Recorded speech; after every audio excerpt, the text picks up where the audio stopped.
Hey, welcome to Thread. Thanks so much for joining us for today's sermon. We hope that it ministers to you, that it uplifts you, and ultimately we hope that you encounter God today.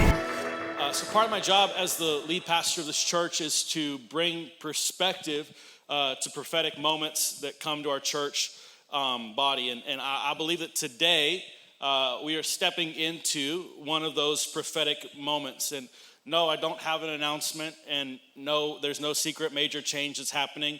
I don't have a secret building that we're going to announce in 8 weeks and be like, hey, see, I told you. No, I've got no anything concrete to point to.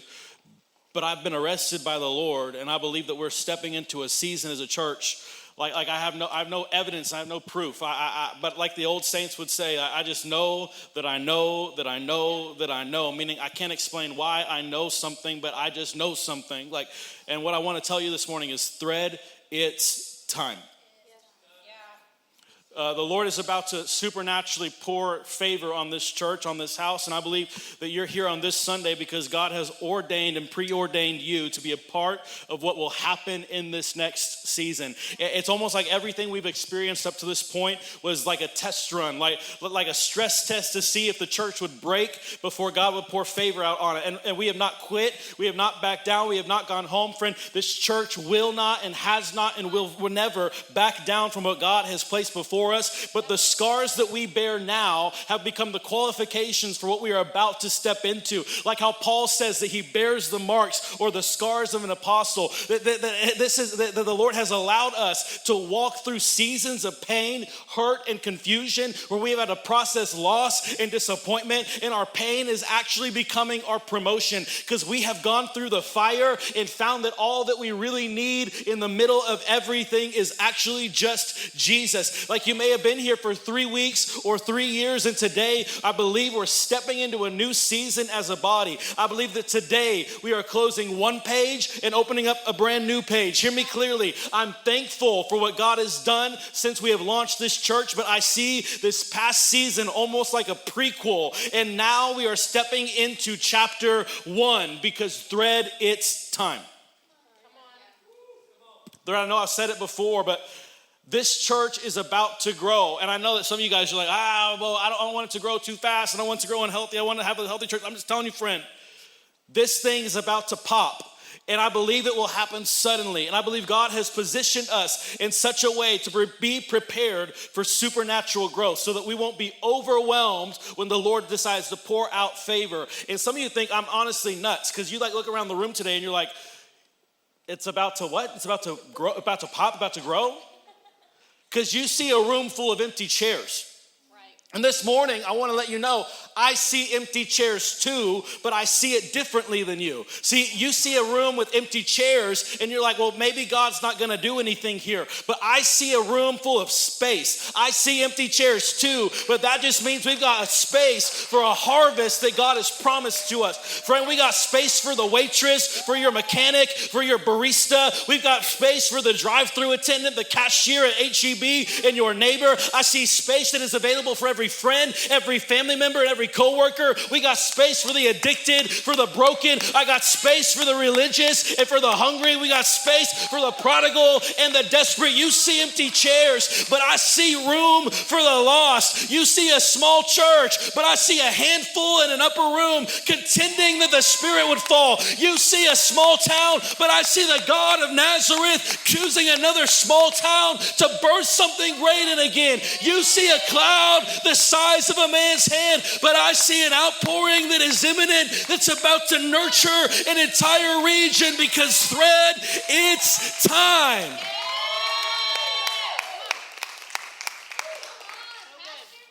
The title for my sermon today is Stewarding a Kairos Moment. Stewarding a Kairos Moment. Now, some of you guys are like, Kairos, what are we saying? Well, Kairos, it's important to remember before we even get into this that the scriptures were not written in English. Your Bible that you read is a translation of different languages, including Greek, Hebrew, and Aramaic. And in the Greek, we have two words that they would use for the word time. Everybody say time. Now, the two words would be chronos and kairos. Chronos is pretty easy to understand. It's think of the word chronological. Chronos, time. It's the idea of a normal movement of time, seconds and hours and minutes. Like Chronos would be like the time right now is 10:02. Like that's the Chronos time. But then you have the word Kairos, and Kairos is used when the demon cried out and said to Jesus, "Have you come to torment us before our time?" It's the word used when Jesus said, "Can you not discern the signs of the times?" It's the word that Jesus used when he said, "The time is fulfilled and the kingdom of God is at hand." It's the word used when Jesus is weeping over Jerusalem and says, "Did you not know the time of your visitation?" See, I'm afraid that we might have the same problem as Jerusalem, though, that we don't know what time it is. Like the moment we are in as a church is actually a divine moment. We are not just in another season. We are not just moving through life aimlessly. We are not just going from one thing to the next thing, but we are stepping into divine moments or into Kairos moments. See, Kairos is not just a moment in time. It's a God-ordained moment in time. It's when the God outside of time injects himself into our time. See, Chronos is measured time, but Kairos is a moment of time. Chronos is a man's timeline, but Kairos is God's timeline. Chronos is stewarding your time, but Kairos makes up for every bit of lost time. But which means that Kairos can catch you off guard, because when you're expecting gradual and it comes suddenly, you won't maybe be ready. We were at a baby appointment. My wife and I we're about to give birth, and we're 2 weeks out. 2 weeks out. It's crazy. It's so wild. We've been pregnant now, I guess, for 38 weeks, and so math works. But we've been pregnant for a while now, and it's so funny because until the baby comes, you can get prepared all you want, but you still ain't ready for that moment when the water breaks and it's induced labor and things are beginning to move. Like you can get prepared all you want. Like at our house today, we're doing a home birth, and so we don't like hospitals as much as some people do. But we're doing a home birth because some people think we're wild. But anyways, we have a nice little pool in our living room or in our bedroom that's going to be filled with water, and we're going to fill that thing up with water. And like I can have the tank ready. We can have it all ready to go. We can have the baby's crib all ready to go. We can have diapers in the room, but until the baby comes, it don't matter how much prep you got, because when it's time, it's time. And I remember when Brenna gave birth. Brenna gave birth really quickly. Brenna's labor was 4 hours from first contraction to the baby here, right? Yeah, and so 4 hours, really quick. Immediate, boom. And some of you guys, you're like, fast labor would be great. And I thought the same thing too, until we were at the baby appointment this past week, and our midwife was telling us about this lady that they help, that they just know they're not gonna make it in time when it's time. Because she lives an hour away, and her last two pregnancies have only been 30 minutes of labor. From start to finish, that baby is here in 30 minutes. And I'm just letting you know, like some of you guys, the length of the labor actually for some of us is helpful, because when that water breaks and you got like 10 hours, you're like, okay, I'm wrapping my mind around this. I'm easing into it, I know it's about to happen. 20 minutes though, it's a moment of immediate where you're like, I don't even know, and now it's here. Think about this. 20 minutes is shorter than like a sitcom episode. Nuts. I watch YouTube videos on a regular basis that are longer than 20 minutes.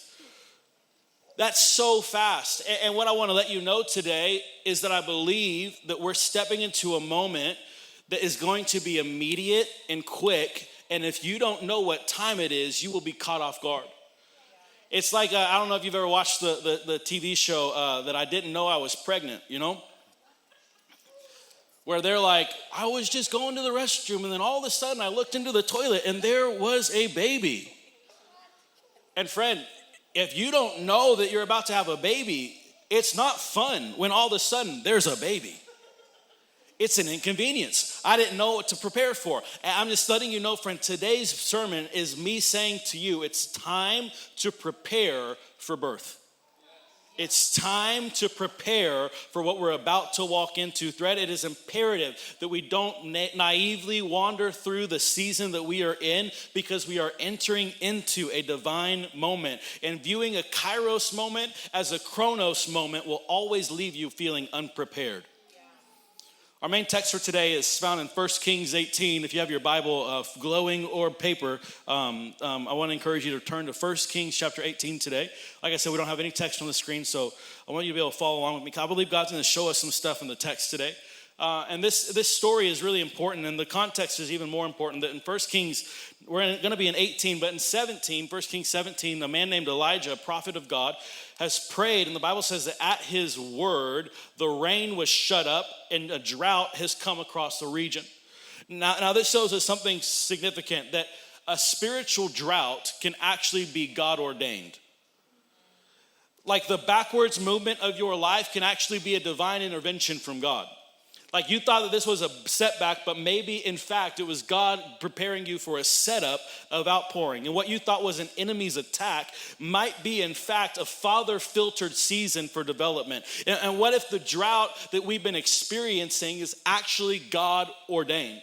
Like, see, it's in the setback that my character is developed. It's in the misstep that my heart is brought to the surface. It's in the disappointment that I either reject God or I begin to cling to him in a different way, because nothing reveals your heart quite like desperation.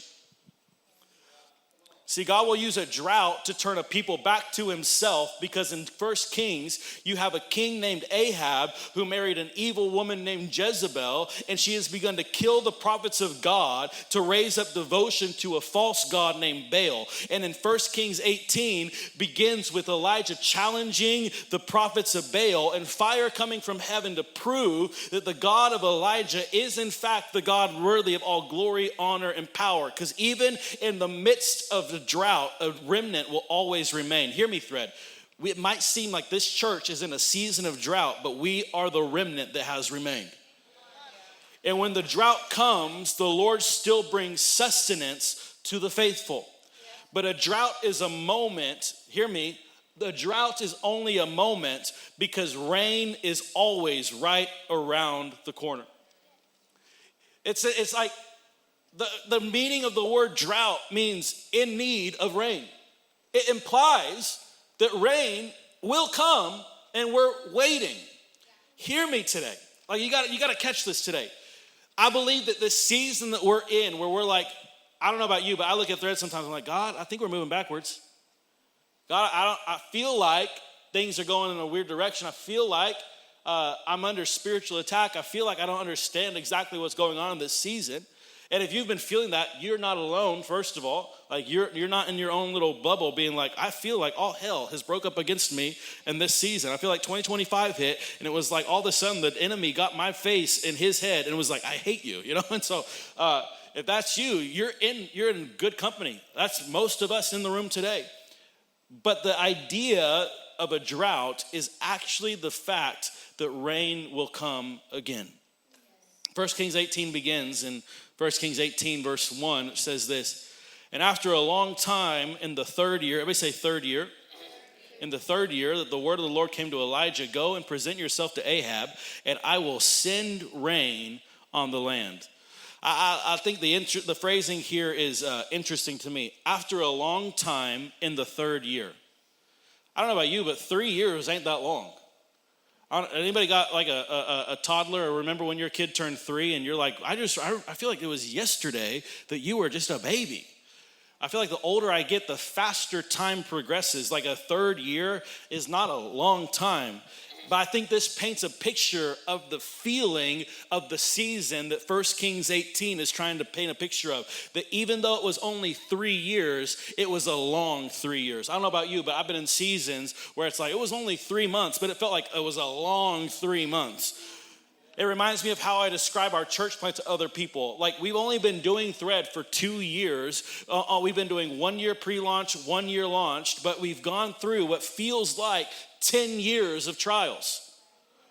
It's only been a couple years, but it's been a long couple years. But the number 3 here is significant. The number 3 is what God stamps on a moment when the death is turning to favor. Hear me.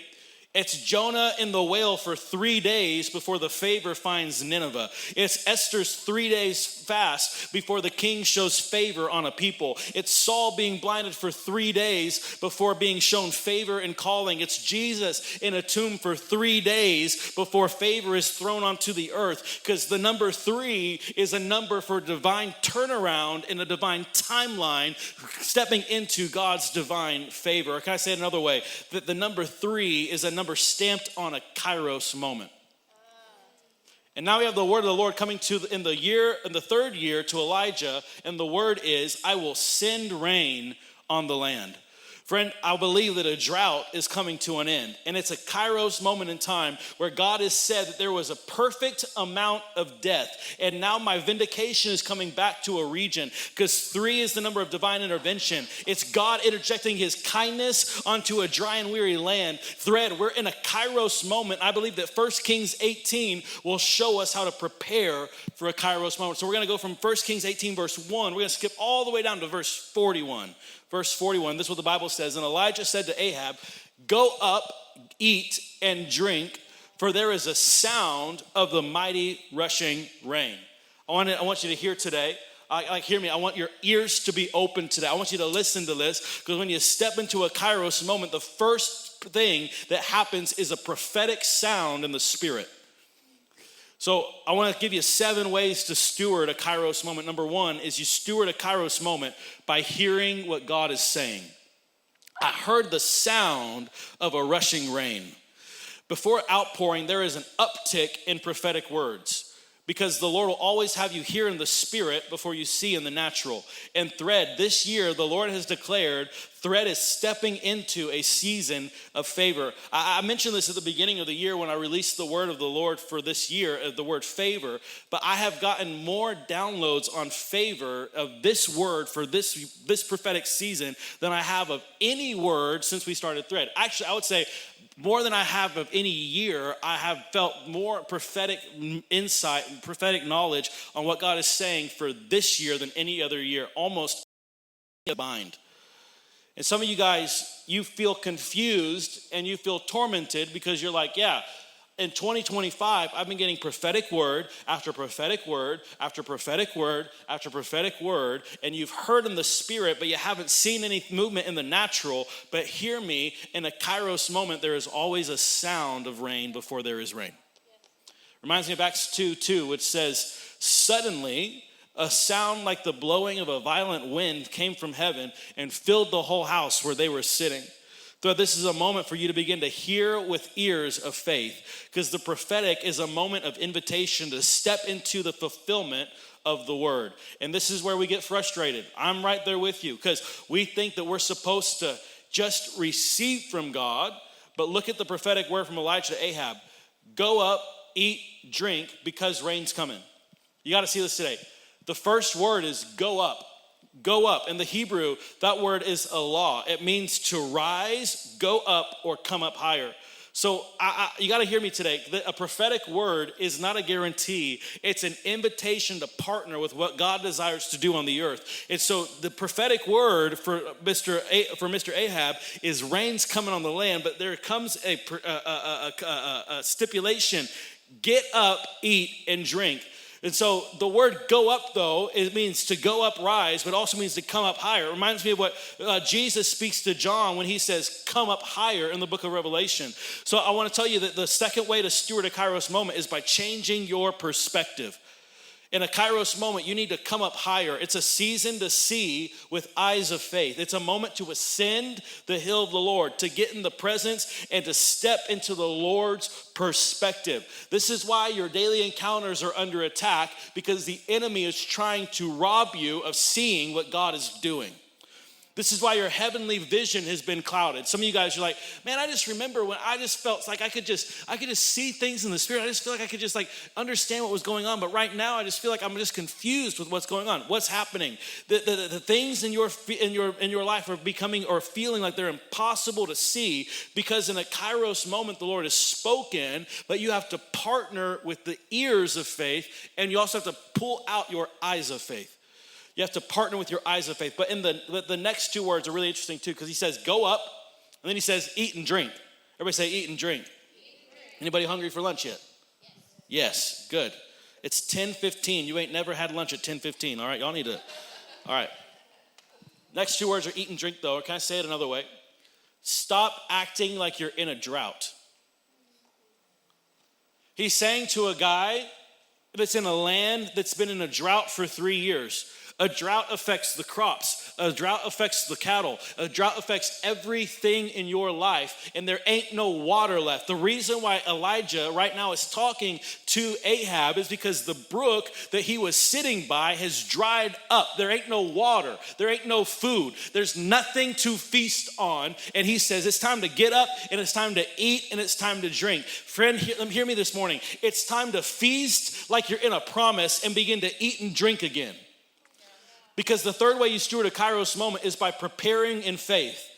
See, some of you are living like or some of you are still living like you're living on rations, still living like you don't know when the promise is going to come. But friend, can't you hear the sound of rain? Why don't you take the Lord at his word? Because the way you are able to live in faith actually shows the Lord you're ready for the move that he is sending. Have you prepared for rain? Have you begun to change your behavior like a promise is guaranteed? Will you allow your eyes of faith begin to give birth to the work of action? Today we are stepping into a Kairos moment, so that means that we've got to prepare like the rain is guaranteed, not a maybe. Like, I don't know how many more prophetic words we can get on favor. I don't know how many more prophetic words we can get about revival. I don't know how many more prophetic words we can get about Kaylee's ear getting healed or about this or about that. I don't know how many more prophetic words we can get. But friend, it's time for us in the moment of a Kairos moment to stop acting like every word from God is just a maybe if he would, and start acting like, no, it's a guarantee. If he said it, I believe it. That settles it. I set my face like flint, and I'm not turning away from what God has promised to me. Friend, it's time to start acting a little bit like a spoiled, rotten little brat. Come on. Well, no, my dad said I could. No, my dad said it would happen. No, my dad said that this is going to happen. And I'm not interested in changing my perspective to fit with your lack of faith. Like some of you guys, you come into church every Sunday and you're like, man, I don't know. I just hope we have a good crowd. I really hope the presence of God shows up.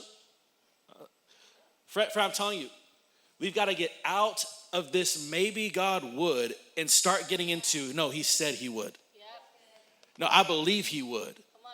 This is changing everything about the way that we're running our church. Like some of you guys, you're like, why are we doing team night? Because it's time to prepare for rain. Why are we getting together and trying to grow people? And why are we doing all these things? And why are we doing a block party? And why are we doing friend? We can just sit on our buns and do nothing all day long and pretend like God doesn't need partners on the earth. But I've heard from the Lord. I believe in my heart, and I've seen it in the spirit. And I believe that He is asking for partners to step up to the plate to say, God, if you said it, I believe it. That settles it. I'm going where you said I need to go. I'm going to do what you said I could do. And I believe that, friend, we're about to see the greatest outpouring we've ever seen. Like favor don't make sense to nobody.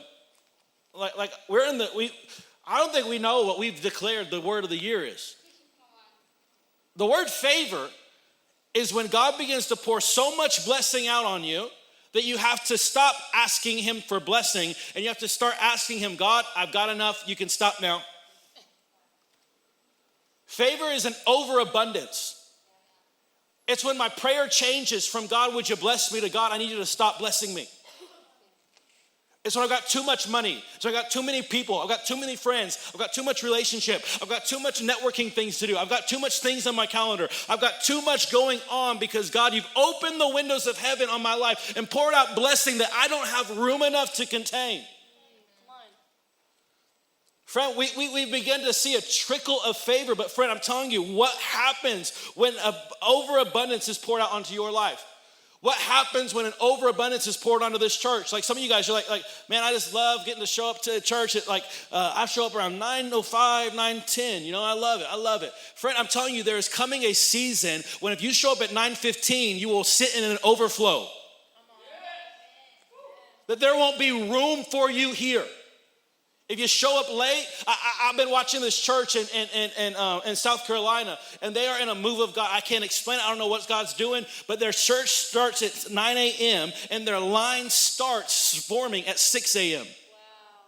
People start standing in line to get into the room at 6 a.m., and if you show up an hour early, you will stand in line to go to an overflow room.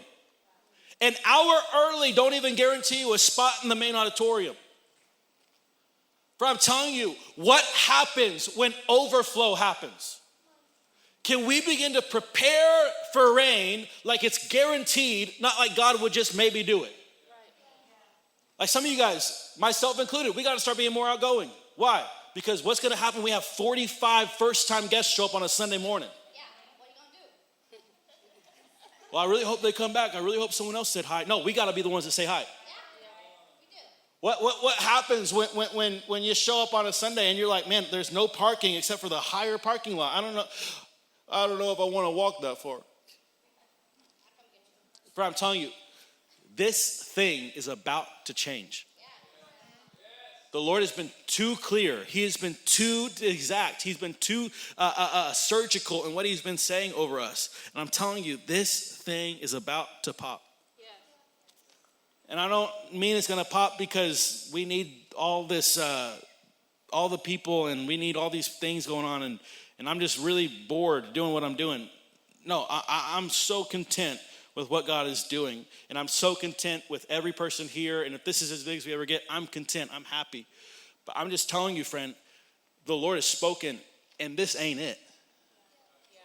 This isn't the fullness of what he's spoken to us as a church. This isn't the fullness of what God's desiring to do, which means we've got a part to play to get ready for rain. Am I making sense? Yes. So you got to see this, because this is where most of us stop. Most of us are like, all right, I've gotten my eyes in perspective. I'm beginning to believe and act like God's really going to do it. But then watch, 1 Kings 18, verse 42. So Ahab went up to eat and drink, and Elijah went up to the Mount of Carmel, and he bowed himself down to the earth and put his face between his knees. The fourth way you steward a Kairos moment is through intercession and prayer. The fourth way you steward a Kairos moment is through intercession and prayer. Friend, if there's ever been a time to pray, it's now. If there's ever been a moment to intercede, it's now. If there's ever been to a season that you need to contend, it's now. So if you're in this church, hear me this morning. I am commissioning you to pray. For we need watchmen on the wall to contend until something shifts. We need prayer warriors to cast down the works of darkness. We need Daniels who will pray until the breakthrough comes. We need those who will fast and contend until something begins to shift. For we cannot do this without the prayer of the saints. Friend, the enemy will do everything and has done everything to try and disrupt what is happening. I feel like this church has been in warfare 24/7 since we started. We've been in seasons where it's like, man, I don't know why. It just feels like we can't get anything quite settled. It feels like we can't escape a heaviness or an anxiety. We had so many members who are like, I've never struggled with anxiety. I came to Thread, and then all of a sudden I'm dealing with anxiety. I've never struggled with gossip, and then I come to Thread, and then now all of a sudden I feel this urge in my spirit to start gossiping. I've never struggled with depression or suicidal thoughts, and now I'm coming to Thread, and then all of a sudden I'm feeling all these different ways. Friend, you think that the church is cursed, but recognize what's happening. You're in a spiritual attack because the enemy knows what's about to be poured out through this house, and he's trying everything in his power to stop what God's about to do, which means it's time to pray. So if you're like wondering, well, what do I need to be praying for? I'm so glad you asked. You need to pray for unity. You need to pray that God brings a unity to the body, that nothing can separate what God has brought together. That there is a unity in your house, that there's unity in the church, there's unity in the leadership, that there's unity in your family, that there's unity in your marriage, that there's unity in the house of what God is building. Why? Because unity commands favor from God. Second thing you need to pray for is protection. If you don't pray for my wife and I, I'm commissioning you now. You need to start praying for my wife and I. You need to pray for the leader on your team. You need to pray for the people in this church that you like and that you appreciate. The people that you're like, man, I'm doing life with these people. I want to. What can I do, God, to show them that I love them? Pray. A couple weeks ago, we had 40 people miss on a Sunday. Look around the room. There ain't a lot of us here. 40 was the whole room. And why did they all miss? Random, wild stomach bug. And some of you guys are like, I don't know if you know, we live in a post-COVID world where we think that every sickness is normal. It ain't normal for 2/3 of the church to get sick in one weekend. That's not normal. It's not normal for school districts to be closing entire school districts for a couple of days because the whole school district got sick. This ain't normal. Friend, hear me today. It's not normal for the amount of sickness that we see in the culture right now. It's not normal, which means that the church has got to begin to pray for protection. The third thing you need to pray for is faith. Pray that God would give you and give your leaders and give the people around you eyes to see what God is doing. We need people of faith in this hour. The fourth thing is we need pray for partners. I really feel like you're supposed to be praying that God would send the right people to this church. Like we need to call people in. Some of you guys, you're like, man, I just really feel like my so-and-so, my friend, my neighbor, my whatever is supposed to come to Thread. I feel like they really fit here. I feel like God's got them here for us for a reason. I'm telling you, call them in prayer. God, I'm calling my friend in. God, I'm calling my boss in. I'm calling them into the house of God. Lord, ignite the fire on the inside of them. Give a hunger and a desperation on the inside of them. I'm calling them into the house. You need to pray for open doors. Number 5, pray for open doors. That God would open doors in the city, open doors in the region. Number 6, pray for a remnant to be raised up. A holy remnant, a holy people set aside completely to Jesus. And I believe, friend, if you're in the room today, you are the remnant that God has sent. And I'm not saying that every other church is bad or anything like that. I'm just saying today, for our house, you are a remnant for us. You're a remnant of what God has desired to do.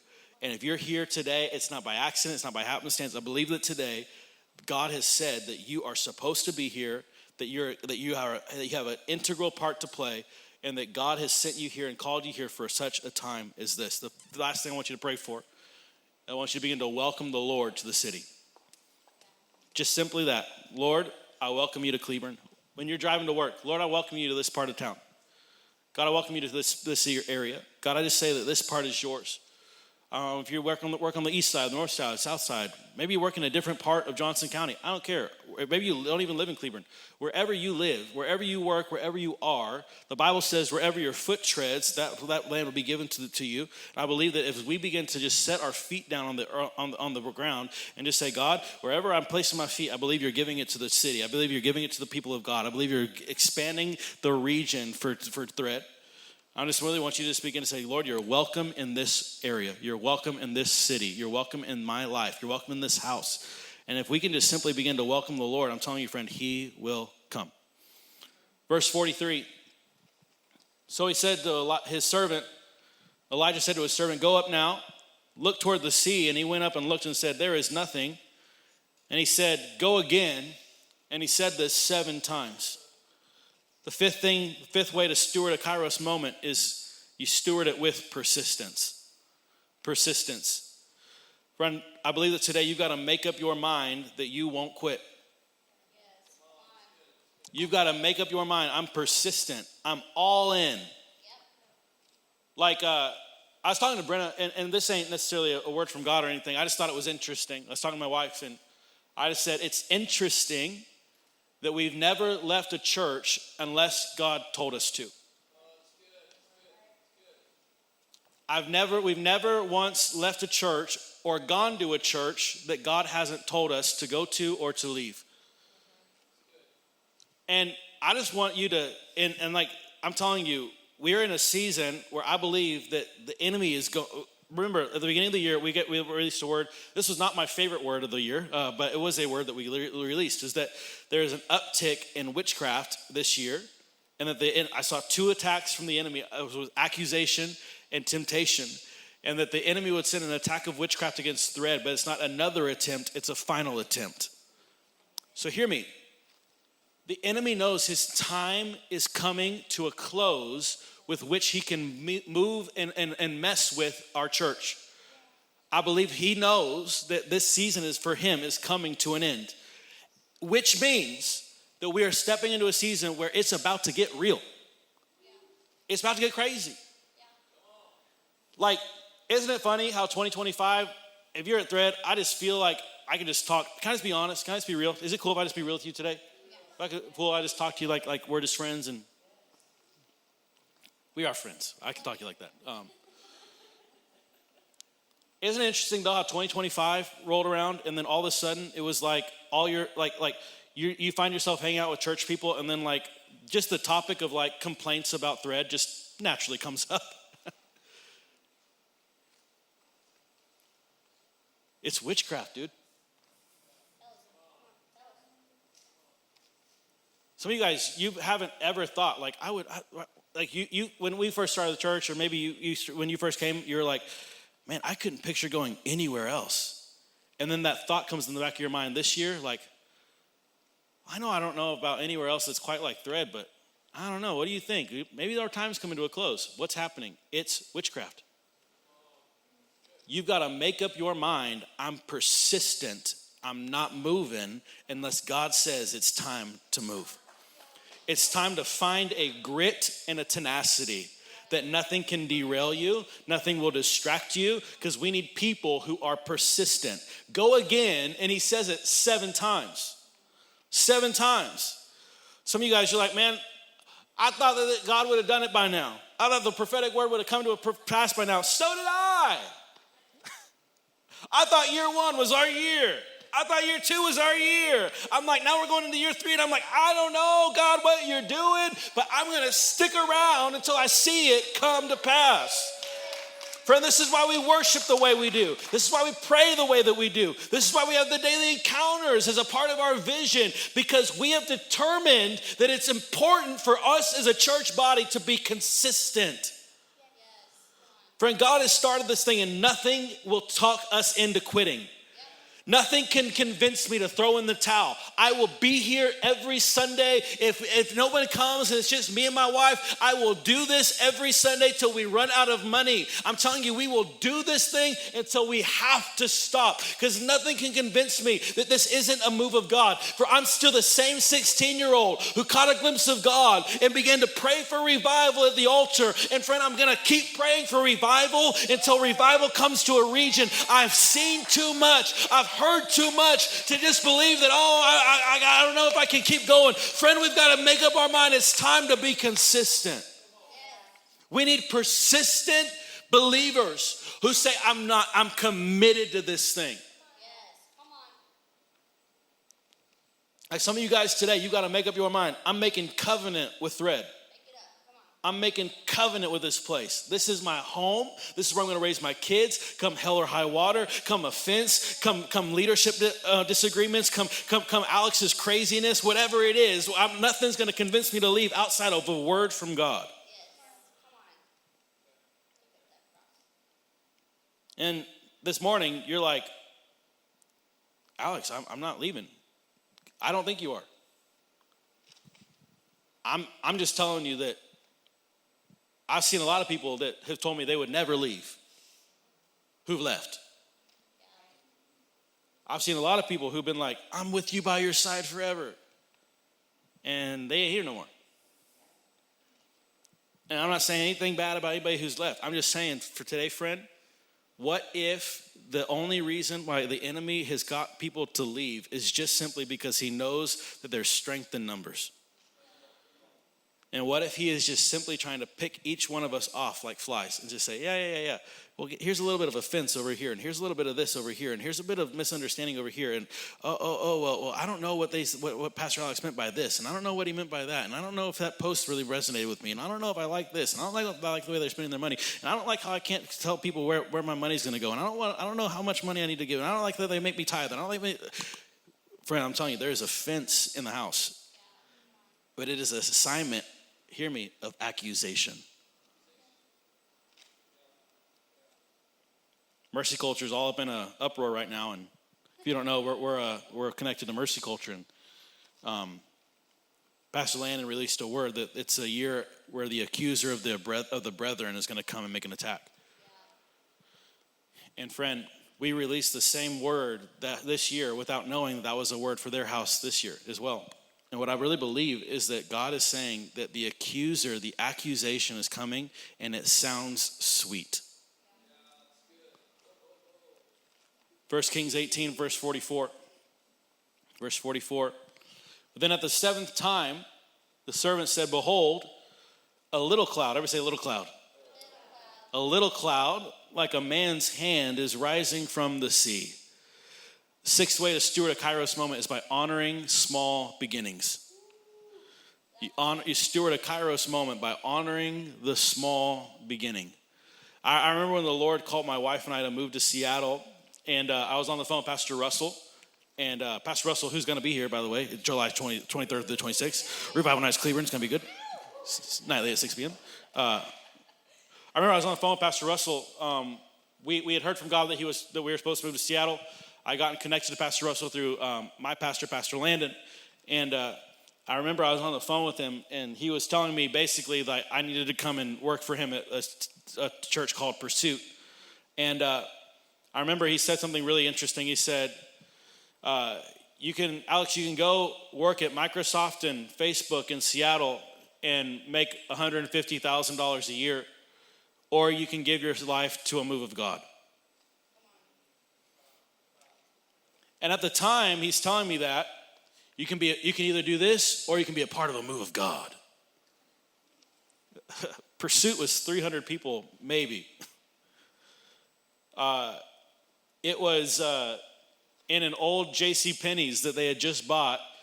The stage was made of plywood. They had, like, if you can picture like this wall right here and all these curtains, if you can imagine all this being made out of black tarp, it looked like a drug house. We had giant black tarps hanging from the ceiling. The back wall for the auditorium was just studs.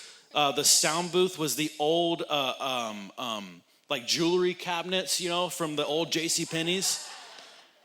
It was not cool. Every week when we first moved there, before we started church, we had to pour out this red sweeping compound to get up all the dust that had settled from all the construction that had happened throughout the week.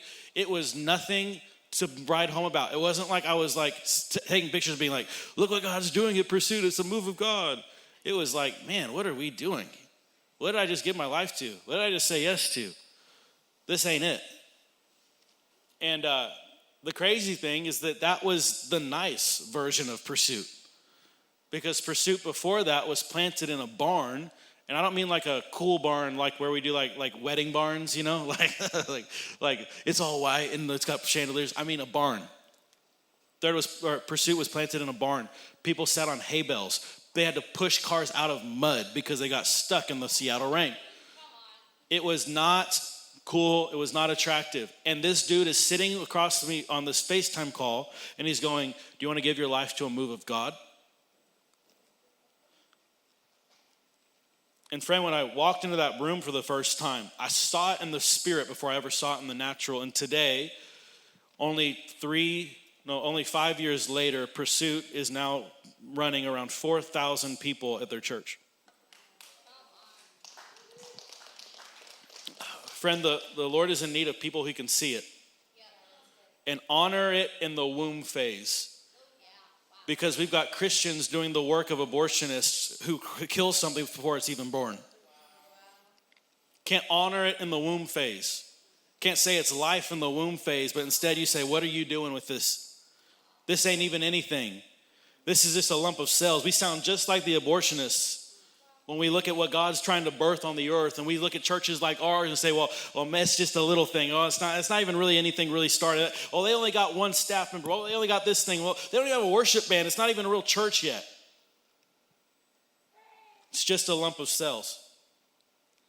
But friend, I believe that God is looking for those who can see greatness in the early stages, who can prophesy over a baby in a womb, who can behold what God is doing before it ever looks like much. And friend, Thread is growing. Thread has money in the bank, and Thread is the healthiest that Thread has ever been. But friend, this is still the early stages, and I'm choosing to honor God with what he's doing now because I've seen in the spirit what he has for us.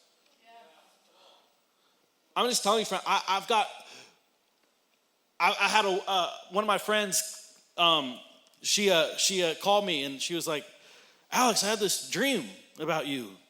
And I was like, really? And she's like, yeah, I was dreaming and I saw the state of Texas and I saw the words TSSM, or Texas School of Supernatural Ministry. And then she said, and the Lord said that he wanted to birth that.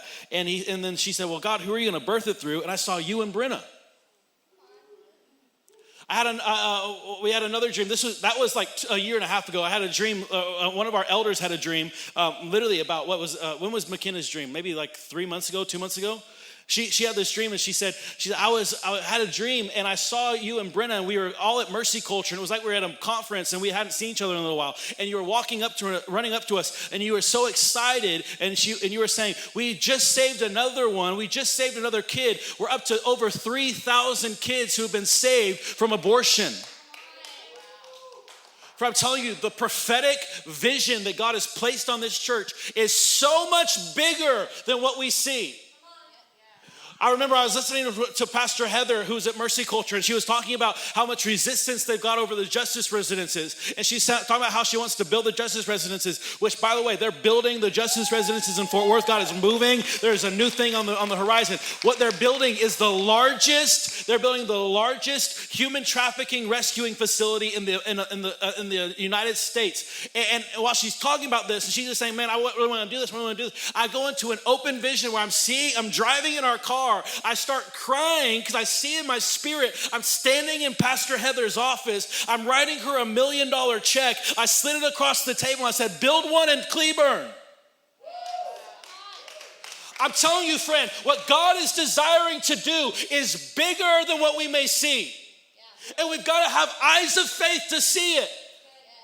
And you're like, well, Alex, why do I just want to go to a small church? Well, friend, this thing ain't going to be small for much longer. I'm telling you, God is about to do something here on the earth. And what I see in my spirit is hundreds and thousands flooding this room, filling this space. I'm telling you, friend, God is about to do something. Buildings are about to open up. Services are about to get packed. I'm telling you, friend, there is about to be a moment when we are going to not be at one service for much longer. I'm telling you, I can see it, I felt it, I can sense it, that God is literally about to pour his spirit out in a supernatural, profound way.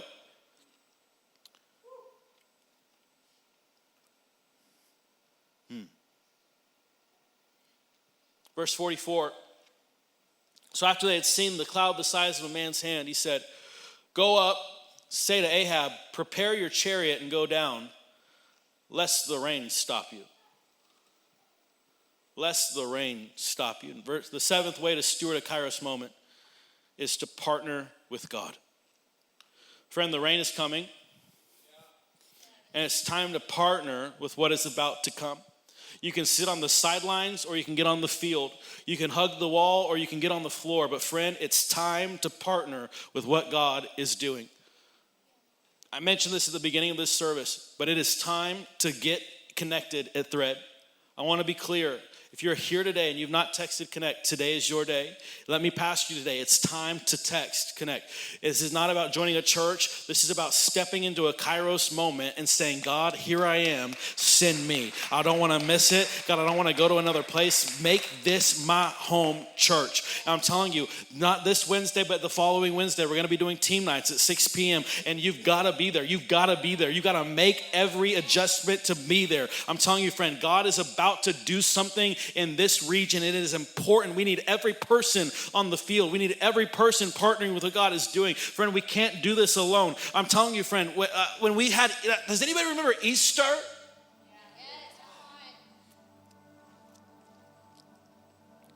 When we had 165 people out of nowhere show up, we had like 30, 40 first-time guests on 1 week. And that's not even including like return guests who don't come. Like I don't know if you realize this. Most churches on Easter, they have about like a 20, 25% bump. We had a 300% bump on Easter.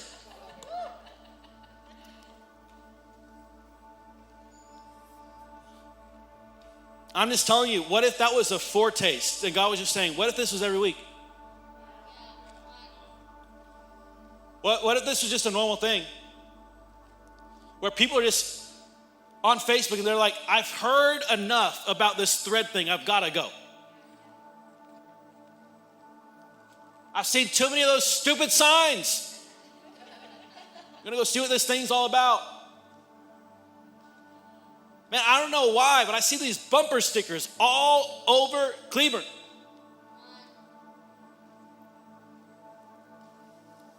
I'm telling you, friend, there's about to be rumors starting about our church. Have you heard about that place at the conference center? Have you heard? Man, I had a friend that went and they gave their life to Jesus. And I thought they would never get saved. I had a friend that went and they had this sickness or this disease, and all of a sudden they went to that church and it was like all of a sudden all the diagnosis got reversed. I had a friend that was so depressed, I was convinced that this would be the last year they'd ever live. And then they went to that thread church and all of a sudden all their depression got healed, and now all of a sudden they're going hard after God and their life looks completely different. Have you heard about this thread thing? For I'm telling you, we are about to step into a mighty outpouring of God's favor. When what we see now will be the things that people are like, were you there in the early days? Tell me about what it was like when there was only 4 rows open and there was nobody in the room. Tell me the story of what it was like when you were in the team nights and it was like, all of a sudden the presence of God rushed in and you could see it. Tell me what it was like to be there when it first started. For I'm telling you, there's about to be rumors and lore started about what God is doing here in this place. You're at the ground floor. It's like being an early investor at Amazon whenever it's in Jeff Bezos' garage and you're looking at it and saying, there's nothing substantial about this. But the angel investor looked at that and said, I can see with eyes of faith that this thing is about to go up. I'm telling you, friend, can you see with eyes of faith? Yeah, there's only about 80 people in the room today, but can you see with eyes of faith that God's about to do it again? That the greatest revival is about to pour out in Cleburne, that God's about to use this place and place us in a lamp on a lampstand, that God's about to pour his favor out. Friend, it's time to see again. To make up your mind. No. If we're going anywhere on a Sunday, we're going to thread. No. I'm not going to miss it. I'm not going to miss what God's about to do. No, Wednesday nights, they're blocked off on my calendar because I need to be invested in, because I got to help grow this thing and be ready for the rain that's about to pour out. Friend, I'm telling you, it's time to grow. It's time to believe. It's time to see, because it's time for what God's about to do here on the earth. And then verse 45, and then in a little while, everybody say little while. It went from a long time of 3 years to I see a cloud the size of a man's hand to, and then in a little while. Somebody say quick. In a little while, the heavens grew black with clouds and wind, and there was a great rain. For I believe today, my word for you today is that it's only a little while before we go from it looks like rain to being overtaken by a downpour. I saw a cloud. I could see the signs.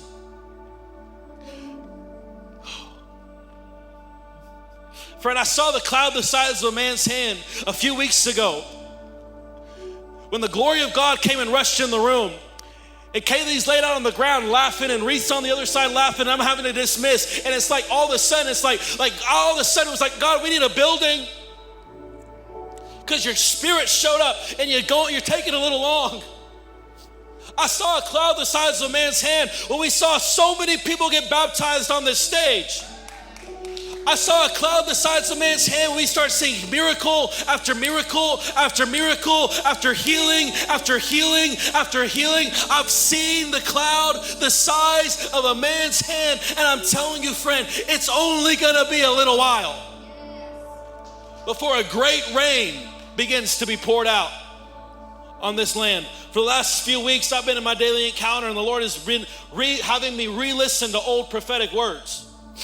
I've listened to personal prophetic words, our 2025 prophetic words on YouTube. I've listened to words when we first started Thread. I've gone through words given before we even started, and He has had me read again through prophetic dreams, through daily encounters. I've been in this season of remembrance where He's like, don't forget what I said.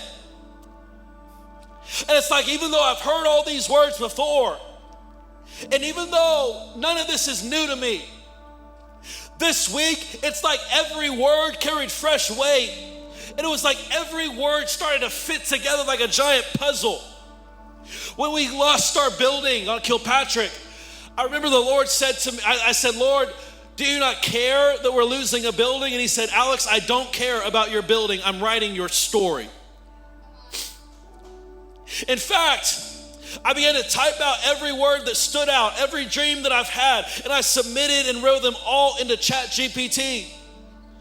And I asked, is God saying a single thing over Thread? And it said to me, yes, God is saying one thing with increasing volume. God is about to vindicate you and launch Thread into supernatural rapid expansion on His terms, in His timing, and by His Spirit. And friend, when ChatGPT begins to prophesy over you, I'm telling you, something supernatural must be happening. So hear me. When Pastor Russell came in November, he said, it's time. And friend, it's time. When Pastor Zane declared at installation, you're cleared for takeoff, it's time to run. Friend, it's time. When we were stepping into a divine season, we're stepping into supernatural favor. We've been looking at the sky, seeing nothing in it, and going back and seeing nothing again, and gone back again and again and again. But friend, the glory of God has been breaking out in our encounters. We've been interrupted by His presence. We've gone and began to see the first fruits of outpouring,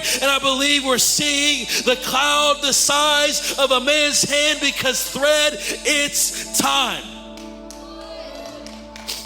It's time for the church to wake up. It's time for the lost to come home. It's time for the worshipers to arise. It's time for the generous to begin to give. It's time for the prayers to be sent forth. It's time for us to take our rightful place. Thread, it's time.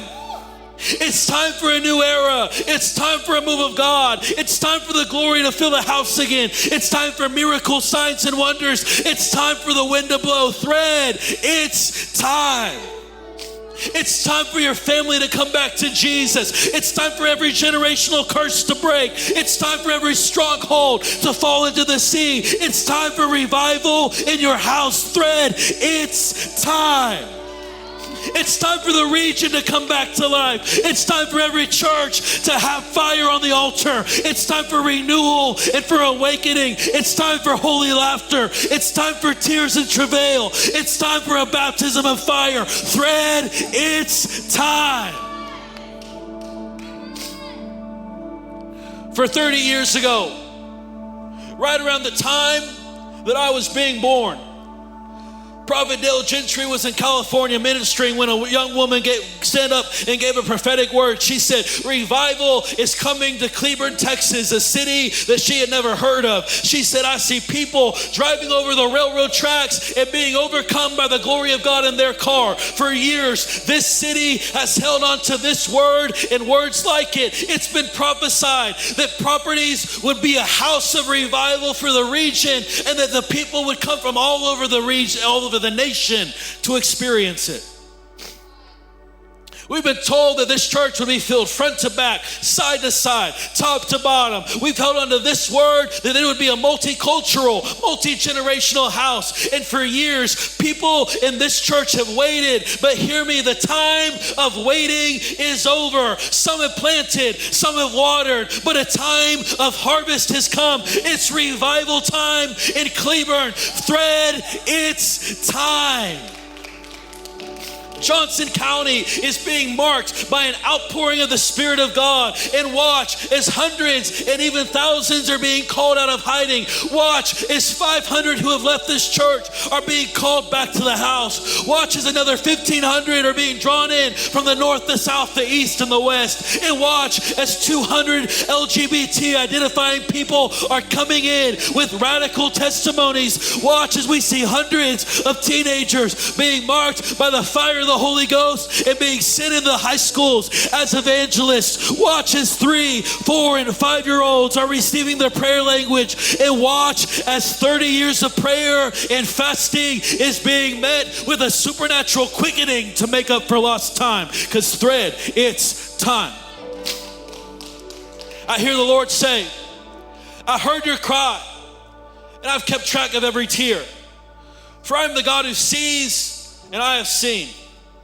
For disappointment, I'm giving the oil of joy, as the barren is with child and will give birth suddenly. The time of mourning is over. I've come to vindicate everything the enemy has stolen. So rejoice. And again, I say rejoice. It's a new day, and watch what you will give birth to. My word will never return void, and my ways are not your ways. Watch what I will do. I'm still the same yesterday, today, and forever. I'm still the resurrection and the life. I'm still the voice of all creation. I'm still the word of life. I'm still the river in the desert. So rejoice. And again, I say rejoice, for the day of vindication is here. The day of restitution is here. Rejoice, rejoice, rejoice. And thread, it's a Kairos moment, and I can feel it in my spirit. Thread, it's time.